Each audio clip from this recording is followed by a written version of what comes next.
This is Ronald Widener, and I'm coming to you again from my backyard here in sunny Florida.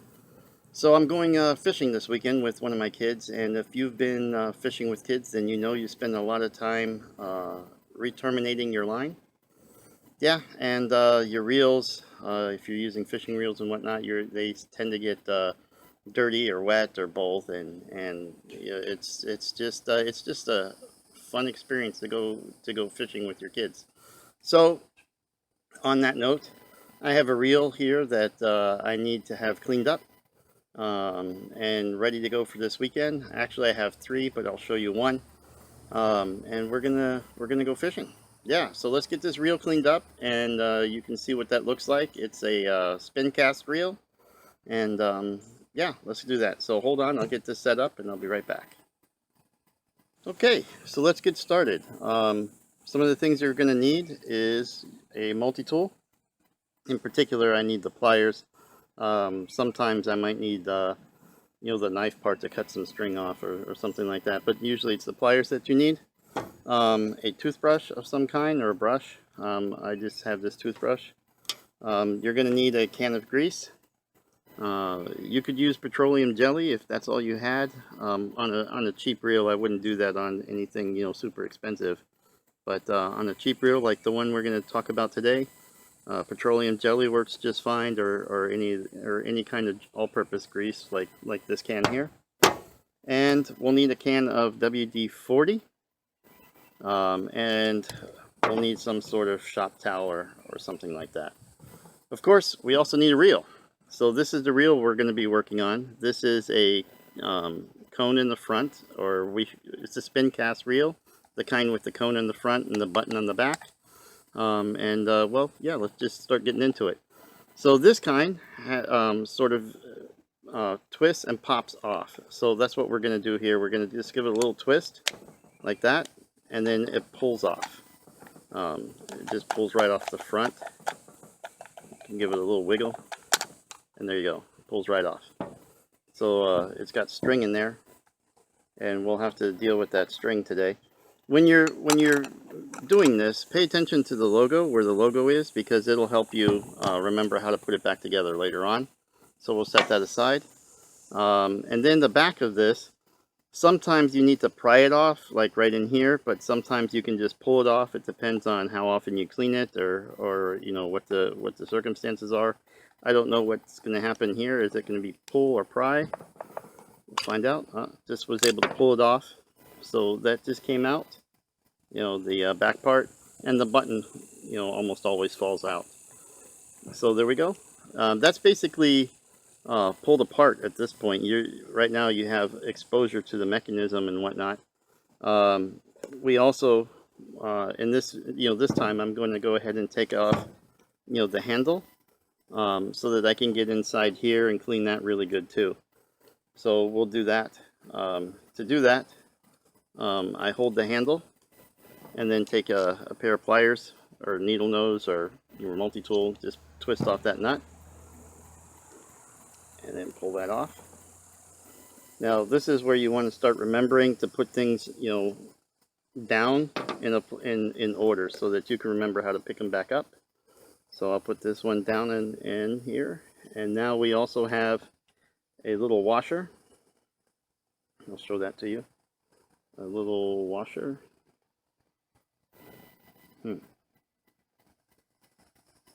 There you go, little washer.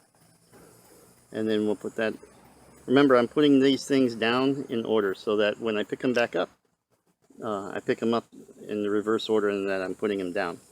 That's the handle.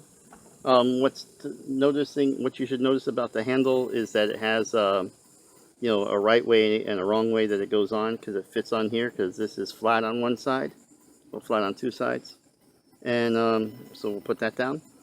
This is the adjustment for the drag, and you just spin that off. It comes right off. And next we have another washer, a flat washer this time. Put that down, and that's pretty much it.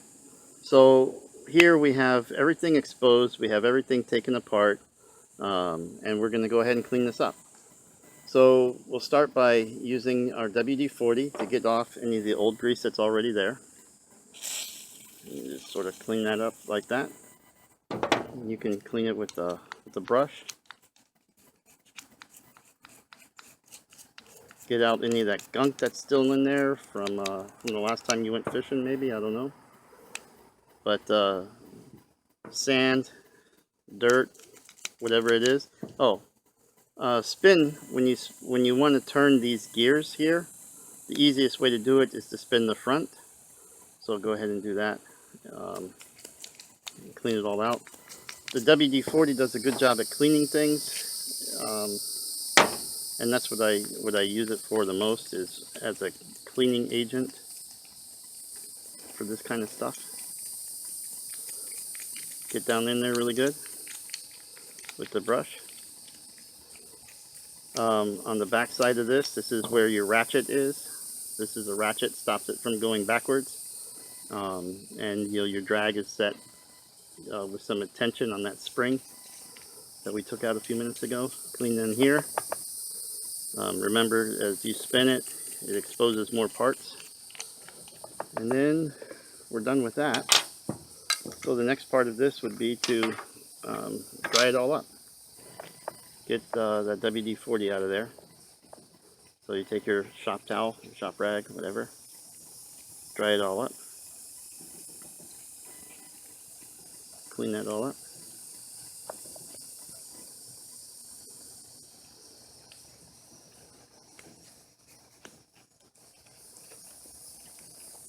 And there we go. And that's all there is to cleaning it. Now the next part of this would be putting new grease there. So to do that, we'll just take our can of grease, right? Our can of grease. Dip our toothbrush in there and coat it up. Like that. We'll spin this around. So the reason for the grease is really to keep water off. We don't want anything rusting out on us. That's the main reason for the grease. The good thing about the grease is it keeps the water off. The bad thing about the grease is that it makes the dirt stick. So keep that in mind. If you're going to maintain your reels at all, and you're not going to use, well, it doesn't really matter if you use what stuff you use, but if you're not going to use the super professional $100 an ounce lubricants, then you're going to be maintaining these things, right? So keep that in mind. So this is all lubed up. We came up here, lubed this. Again, made sure it was clean. We got all the dirt off. The only thing left to do is the back side of this, and then we'll spin that a little around a little bit more, and a little bit more, and that's it. So now we'll start putting this back together. When you put it back together, what I like to do is clean these little parts as I go with your brush. If they were really dirty in the first place, I would have sprayed them down with the WD-40 and got any sand or whatnot off. So the washer goes on first, okay, and then the drag wheel adjustment.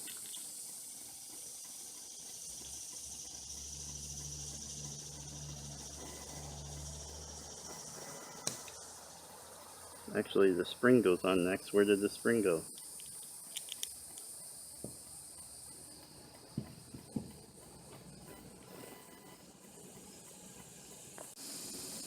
So the spring goes on next.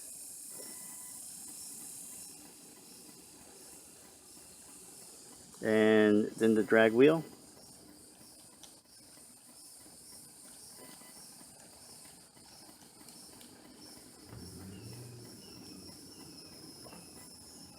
Then the handle.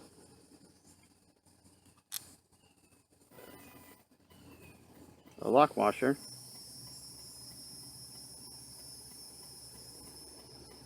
And the little nut.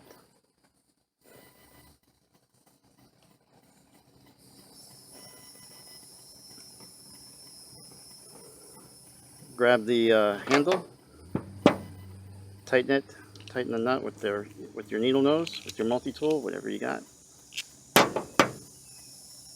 like so. So now we're putting the caps on, and this cap has a button, right? And this is difficult to see, but you're gonna have to look. But there's a little lever like system inside there, fulcrum points there that you need to put this cap button inside there and just let it fall. And once you do that, you have this button sitting here like that.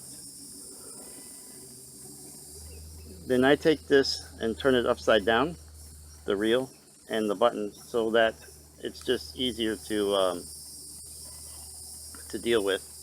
So we'll put it in my other hand for the video, for the sake of the video. And we have this part here goes on the bottom, and then this other part goes around the handle, the crank. Put it in there, and then it just snaps on.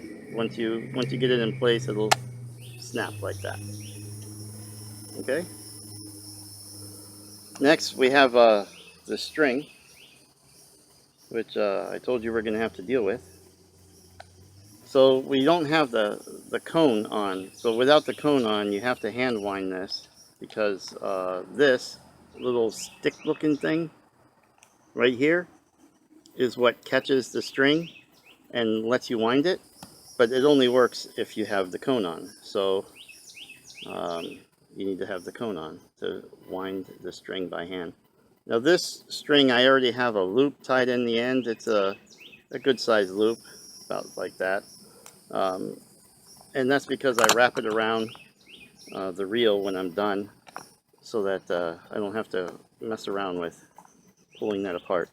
So remember what I said in the beginning, is that you should probably remember where the logo was, because it really fits. There's a little area here. You can't see it on camera, but there's a little nipple here, and it fits inside a little groove here.